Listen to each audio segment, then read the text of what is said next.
Hello everyone, this is Gary. I'm the International Trade Manager from Incoterms. Welcome to our Incoterms Academic. Right now, you see this is International Trade Basic Knowledge series. In this series, we will discuss the international trade rule, payments, transportation, organization, certification, and country situation. I hope this knowledge can help you building your own advantage and doing success in the international trade business. If you have any question related to those issues, you can leave a comment or go to our website to send a message to me. I also have a live broadcast in Facebook and YouTube. If you like our content, please click and subscribe our channel.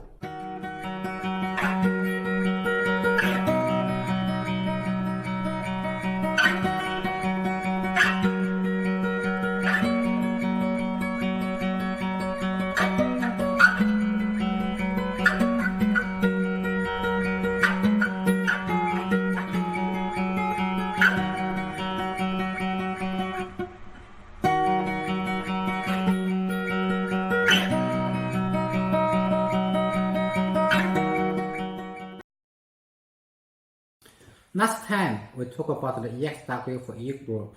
So those are only one rule, and most people use this rule for domestic business. EXW is not like an international trade transport rule, but FCA is different.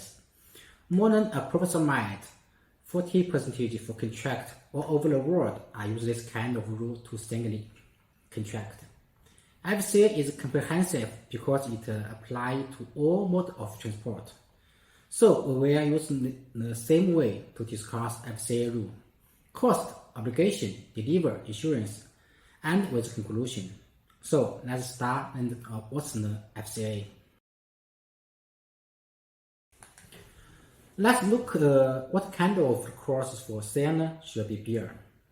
First one, the cost for export clearance. Second, the cost for delivery and entrusting the goods to the carrier. Third, the cost for obligating an export license or another authorization like tax, duty, and additional official export charge. 4. Cost in case of the ban on the export of the products, or cost if there are special tax on its export. 5.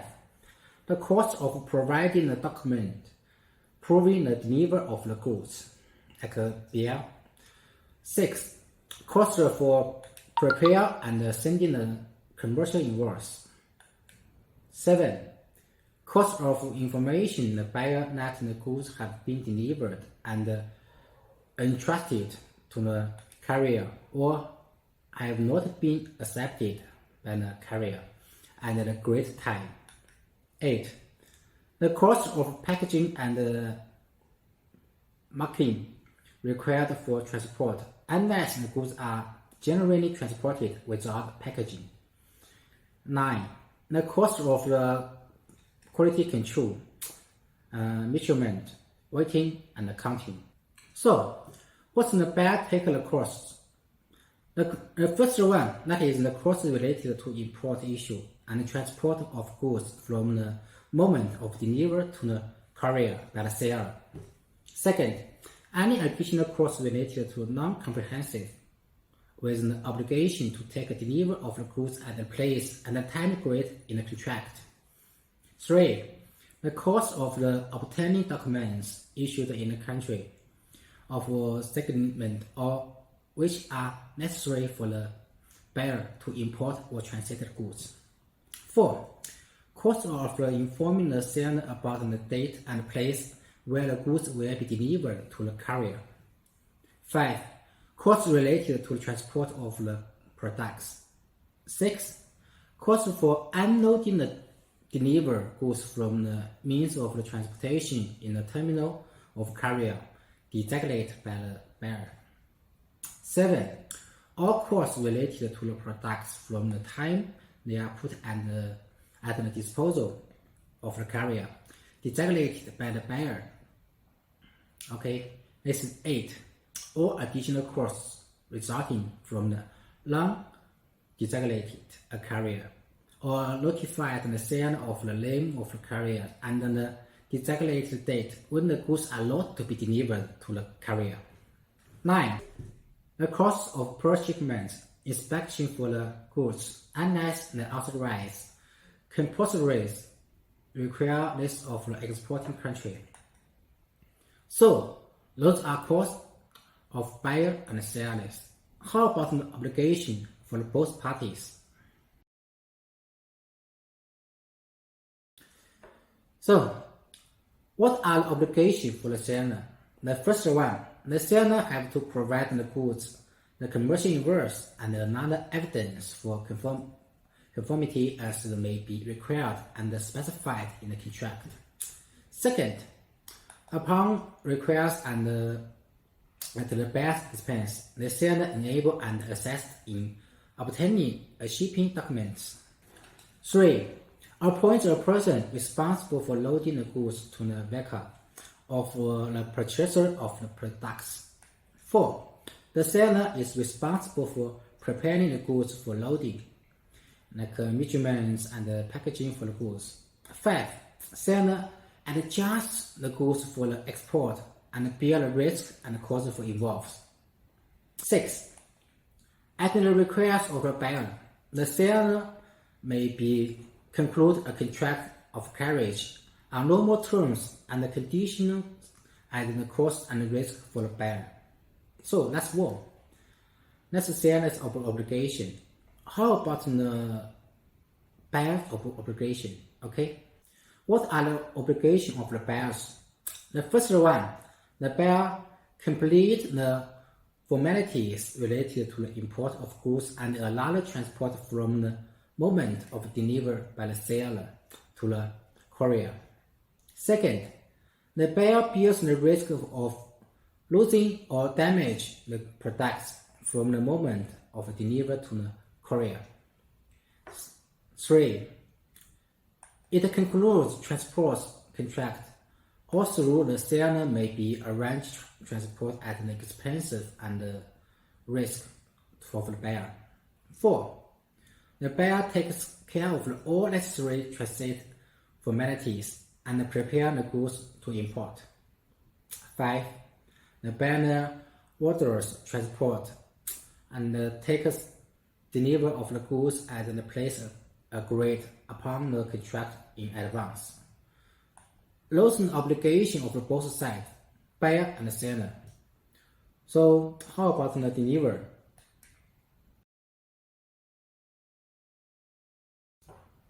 The Incoterms 2020 FCA have two possible delivery locations. A first variant is a place belonging to the seller, like his warehouse, factory. The delivery is the demand has been completed when the goods are physically handed over to the courier or another person designated by the buyer. The handover must after loading have been completed. The second option concerns the place which does not belong to the seller, like a seaport, terminal. In such a case, a delivery is demanded to take place after the goods have been handed over to the carrier in the mode of transport sent by the seller. It should be noted that unloading of products from the mode of transportation is not the responsibility of the seller. Regardless of the chosen option, information about the place and the time of delivery should be included in the contract. So, this is delivery situation. Then we will talk about insurance. Okay. Insurance of goods under Incoterms 2020 FCA. In the case of FCA Incoterms, insurance is the responsibility of the buyer. The seller is not responsible for the products from the moment of delivery at the place specified in the contract. The further transport as well as insurance of the goods depends on the buyer. The FCA formula can be applied to all models for transportation, including combined transport. The seller must deliver the goods and the commercial invoice in accordance with the seller's contract and any evidence for conformity that may be required in the contract. Besides, he assists in obtaining the transport document at his own expense and risk. However, this is optional and unnecessary if the seller and the buyer agree that the seller will provide the way bill stating the goods have been delivered for dispatcher and they are not being sent on floor. At both SW and FCA, the importer has transport authority of the entire delivery routine. In SW rule, the seller is not obliged to load in the goods or clean the goods for export. In the FCA, Incoterms, the obligation of export clearance is on the seller. The obligation of loading depends on the mode of transport. For this reason, it is recommended to use the FCA instead of EXW. Okay, those are my description for the FCA. If you do not understand, please check our text content from our website blog. Okay, our website link is below. That will help you understand the Incoterms rules well. Next time we will talk about the AS. Okay. At the end of this video, if you have any suggestion, please leave your comment under this video. We will choose some and reply. If you think our content is okay, please subscribe our channel. Move your finger to support us.